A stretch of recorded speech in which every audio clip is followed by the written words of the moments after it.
Halo, selamat pagi, siang, sore, dan malam, Ibu dosen dan asisten dosen sekalian. Semoga diberikan kesehatan dan rezeki yang melimpah. Kami di sini dalam proyek 3 Pemikiran Desain dan Kreativitas, yang kami sendiri adalah kelompok 4 yang berkotakan Fidelis Enrico Gerardi dengan NPM 2107-11404 dan Muda Sebastian ST Padan dengan NPM 2107-11408. Dan saya sendiri, Taura Francis Kersono, dengan NPM 2107-11410. Yang pertama adalah permasalahan.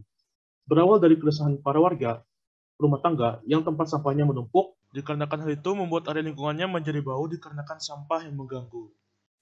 Yang kedua adalah akibat. Yang pertama, tempat sampah menjadi menumpuk sehingga timbul bau yang tidak sedap. Yang kedua, dikarenakan tempat sampah pusat yang cukup jauh dari lingkungan para rumah tangga dan waktu yang cukup padat, membuat para rumah tangga malas ke tempat sampah pusat dan menumpuknya hingga timbul bau yang tidak sedap. Lalu solusi. Di sini kami merancang tempat sampah pintar untuk para rumah tangga dalam mempermudah mengaplikasikan tempat sampah tersebut, serta memberikan indikator kepada tempat sampah untuk mempermudah mengawasi tempat sampah dari kejauhan dan fitur lainnya. Baik, di sini kami memiliki 3 referensi. Yang pertama adalah Smart Gumi Bako. Smart Gumi Bako sendiri dibuat oleh mahasiswa Universitas Tokai dari Jepang yang bertujuan untuk menyambut Olimpiade 2010. Lalu yang kedua adalah T-Smart, yang merupakan tempat sampah pintar yang dibuat oleh mahasiswa Universitas Mulia Kudus dari Indonesia atau disingkat UNK. Yang ketiga, tempat sampah otomatis tenaga baterai kapasitas 15 liter dengan lampu UV, yang dimana kami mengambil referensi tersebut dari salah satu toko online dan menjadikannya sebagai referensi ketiga. Yang pertama adalah Smart Gumi Bako. Untuk unggalannya, memiliki fitur sensor yang dapat menghitung kapasitas berat tong sampah tersebut. Yang kedua, tersedia fitur mengopres atau menghancurkan sampah yang bertujuan tidak perlu sering ganti pembungkus sampah. Yang ketiga, terdapat kamera di dalam tong sampah yang dapat memonitor isi sampah tersebut. Lalu yang keempat adalah semua terkait dengan jaringan internet tanpa kabel dan dimonitorkan dari ponsel setelah menginstal aplikasinya. Lalu yang kelima adalah menggunakan tenaga matahari sebagai sumber dayanya.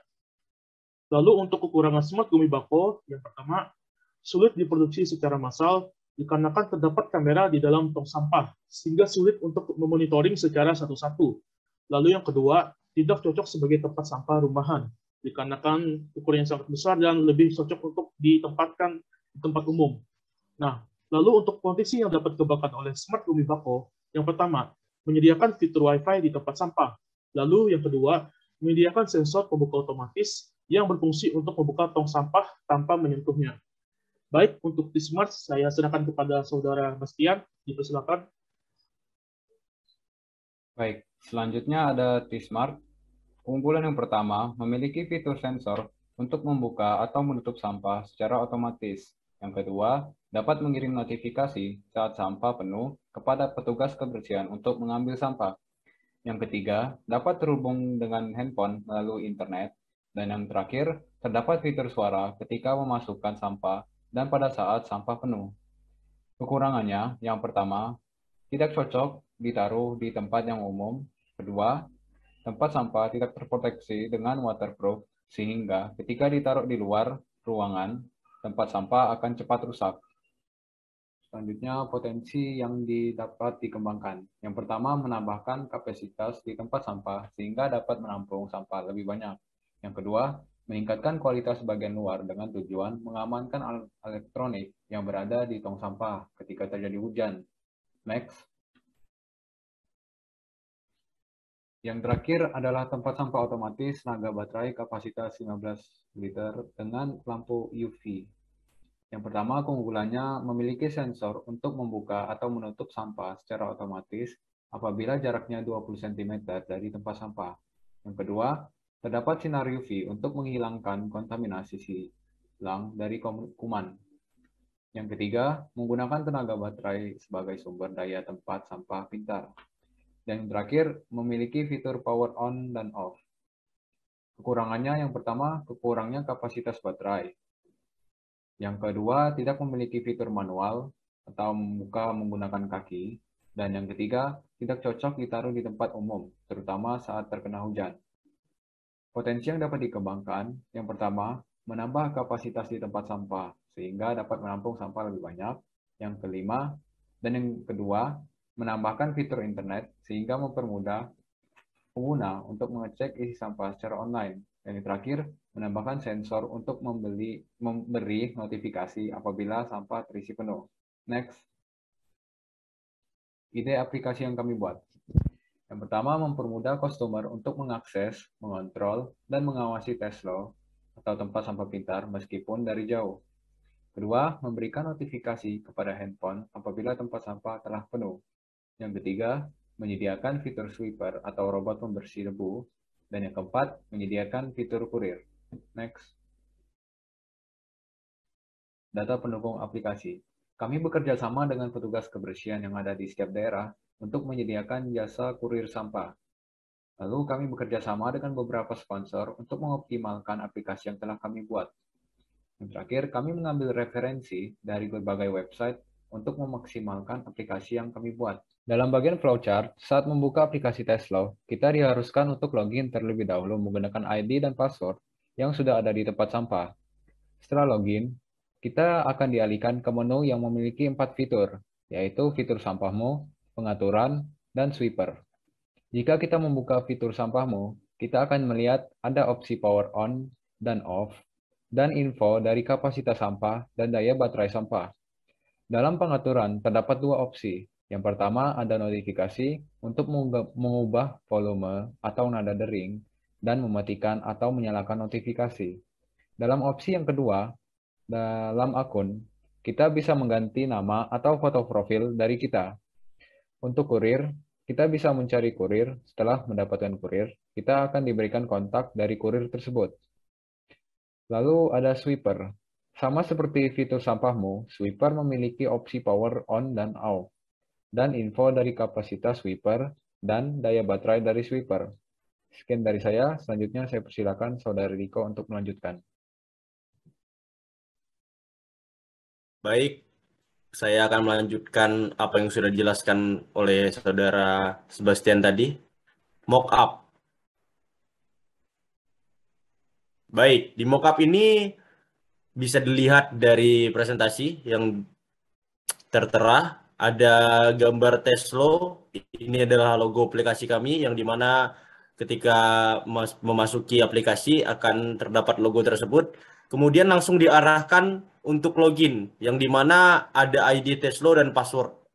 ID Tesla dan password ini terdapat di tong sampah tersebut sehingga nanti tinggal dimasukin. Kemudian langsung muncul ke menu utama yang dimana ada pengaturan, kemudian sampahmu, ada kurir, dan sweeper. Nah, untuk gambar yang di samping ini, itu masuk ke dalam sampahmu. Dan di dalam sampahmu ini kita bisa mengatur turn off atau on kepada tong sampah yang akan kita gunakan, dan juga di sana tertera daya baterai sampah, seperti yang ada di gambar. Kemudian selanjutnya, ketika sudah dihidupkan, tong sampah tanda tong sampah tersebut akan berwarna merah seperti yang digambar, kemudian ada daya baterainya. Lalu kembali lagi ke menu utama, yang dimana akan dilanjutkan ke pengaturan. Nah, di pengaturan ini terdapat 2 opsi, yaitu notifikasi dan akun. Yang dimana notifikasi ini kita bisa menghidupkan notifikasi dan mematikan notifikasi. Kemudian ada pengaturan volume. Dan terakhir ada nada dering. Kita bisa memilih nada dering yang kita inginkan. Kemudian di akun kita bisa mengatur nama pengguna dan foto profil kita sesuai yang kita inginkan. Next. Balik lagi ke menu utama yang dimana ini kurir. Ketika kita ingin mencari kurir untuk mengangkut sampah kita yang sudah penuh, kita bisa langsung ke opsi kurir yang berwarna oranye. Nah, ketika sudah memencet kurir, maka di situ tertera cari kurir. Kita pencet lagi, kemudian dalam pencarian itu berarti sedang mencari kurir. Dan ketika kurir sudah ditemukan, maka tertera seperti gambar di pojok paling kanan, yaitu yaitu ada nomor telepon kurir dan nama kurir. Jadi bisa langsung dikontak untuk mengangkut sampah yang sudah penuh di rumah kita. Next. Nah, kemudian balik lagi ke menu utama yang dimana ini akan ke opsi sweeper. Sweeper ini bertugas untuk membersihkan debu-debu atau ya sampah-sampah yang ada di rumah. Jadi cara mengaktifkannya juga sama seperti mengaktifkan sampahmu, yang mana ada juga tombol turun on dan off seperti di gambar, lalu ada tampilan daya baterainya. Next. Nah, inilah poster yang sudah kami buat bertiga. Baik, bisa dilihat inilah poster yang sudah kami buat untuk aplikasi kami. Bisa dilihat tempat sampah smart yang dimana ada fitur kurir, sweeper, dan jaringan internet. Jaringan internet ini maksudnya seperti menghubungkan tong sampahnya dengan aplikasi yang sudah kami buat. Kemudian yang pastinya kami akan menyebarkan poster ini lewat sosial media supaya para masyarakat ataupun para pelanggan yang ingin menggunakan aplikasi kami bisa langsung cepat tahu dan tertarik terhadap aplikasi yang kami bikin. Next. Ya, terima kasih. Kami ucapkan sebesar-besarnya. Mohon maaf jika ada salah kata atau penurunan kata. Sekian dan terima kasih.